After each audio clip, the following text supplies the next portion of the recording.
西藏第一神山至今只有朝圣者转山，而无人登顶。而试图登顶的科考队，最后竟然有不少人都死于早衰。多个宗教称此处是住着神灵的圣地，而科学家发现，这里或许就是世界中心，而且藏着一个神秘而巨大的空间。这里到底藏着什么秘密？新来的朋友可以点个关注，带您了解更多精彩内容。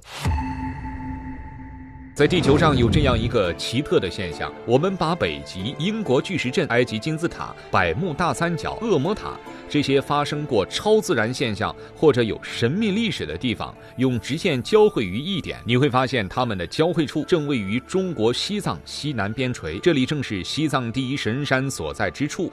这座神山名叫冈仁波齐，冈仁波齐山距离这些神秘之地的位置很多都是6666公里，着实让人难以理解。不过对于信众而言，这很好解释，因为冈仁波齐是神山，是世界诞生之初就存在的神圣之地。科学家们考察后认为，冈仁波齐山的存在年代要比喜马拉雅山早很久，或许已经超过8000多万年。这座雄伟壮丽的山峰是印度教、佛教、藏传佛教共同信仰的圣地。印度教认为这里是湿婆神的住所，湿婆神是印度3大主神之一，掌握创造和毁灭的力量，也是人类的造物主，所以湿婆神所在的地方必然是世界中心。冈仁波齐是不是世界中心我们不知道，但这里的确是很多神秘之地聚拢的地方，或许冈仁波齐真有其特殊之处。另外，藏传佛教认为冈仁波齐具有散布幸福的力量，虔诚的信徒只要转山一圈，就可以将一身罪恶全部洗清，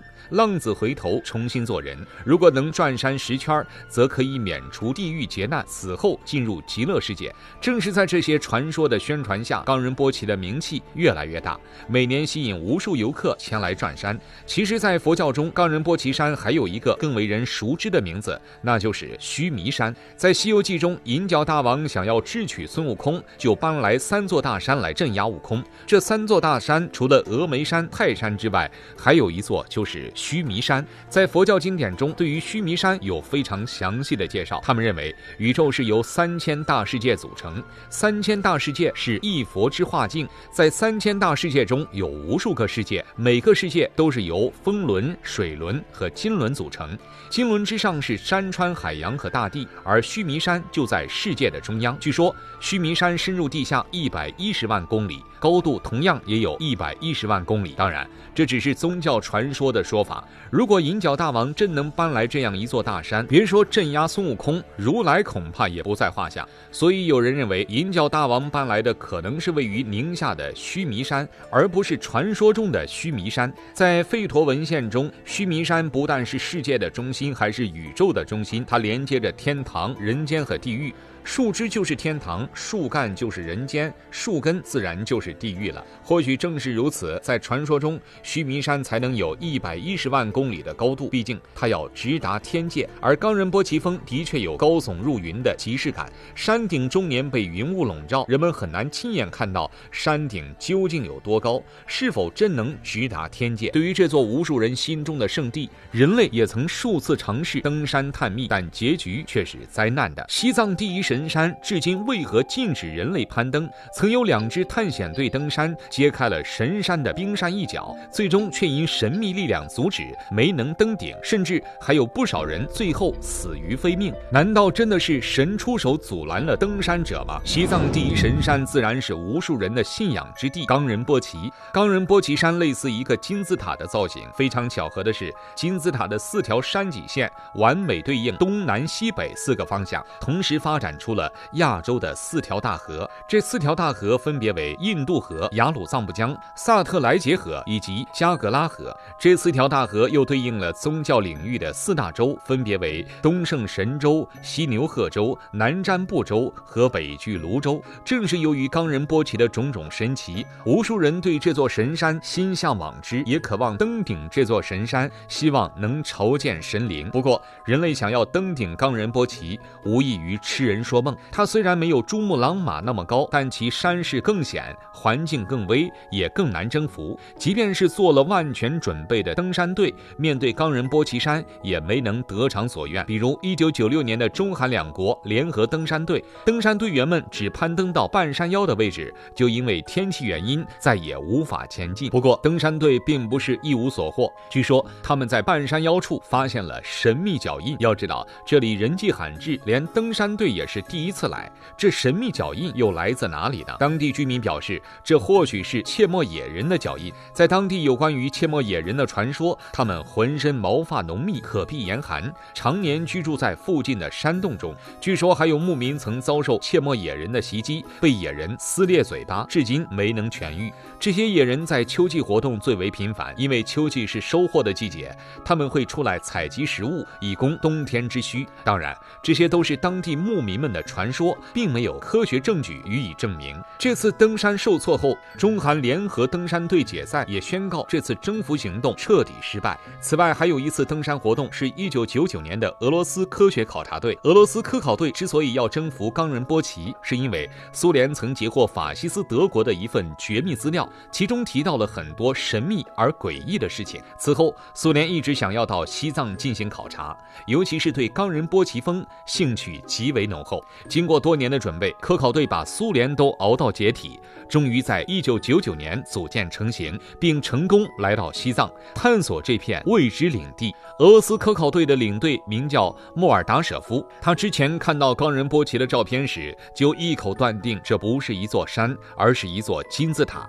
而当他们来到冈仁波齐半山腰，向四周眺望的时候，他们更是震惊地发现，周围连绵不断的山群竟然也都不是山，而是一座座大小不一的金字塔群，数量多达上百座。虽然之后官方否认了冈仁波齐和周围群山是金字塔的说法，但如此之多的金字塔状山峰依然让人浮想联翩。实际上，关于冈仁波齐的确有很多神秘的传说，其中包括时间加速和世界末日，这是怎么回事呢？西藏第一神山至今无人登顶，传说这里藏着世界末日的秘密，也是人类最后的希望。更诡异的是，科考队员发现在这里竟然有加速生长的神秘力量。在西方有这样一个传说，据说在1945年德国战败之时，苏联红军攻入希特勒大本营，竟然在德国帝国大厦地下室中发现了一名西藏喇嘛的尸体。希特勒和西藏喇嘛有什么联系呢？原来随着法西斯阵营的不断溃败，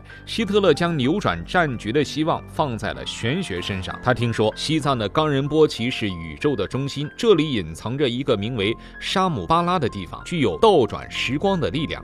所以希特勒希望找到这个地方，并让时间回到1939年，让他可以重新发动二战，不给盟军有任何反抗的机会。当然，这只是一个传说，但俄罗斯考察队的领队莫尔达舍夫却表示，冈仁波齐的确拥有神奇的力量。他们在冈仁波齐停留2个星期，他们的头发和指甲都出现了超速生长的现象。原本需要1个月长长的指甲，只半个月就到了必须修剪的程度。当然，这只是莫尔达舍夫的一面之词，谁也无法证明这一情况是否真实存在。但可以证明的是，莫尔达舍夫所带领的这支考察队在离开冈仁波齐之后，很多人都出现了早衰的症状，甚至因此死于非命。所以有人认为冈仁波齐一定拥有特别的力量。至于希特勒传说中提到的沙姆巴拉，其实就是佛教中的香巴拉。据说在冈仁波齐内部或者下方隐藏着一座超大的圣城，被称为香巴拉王朝，里面居住着很多拥有超凡能力的人。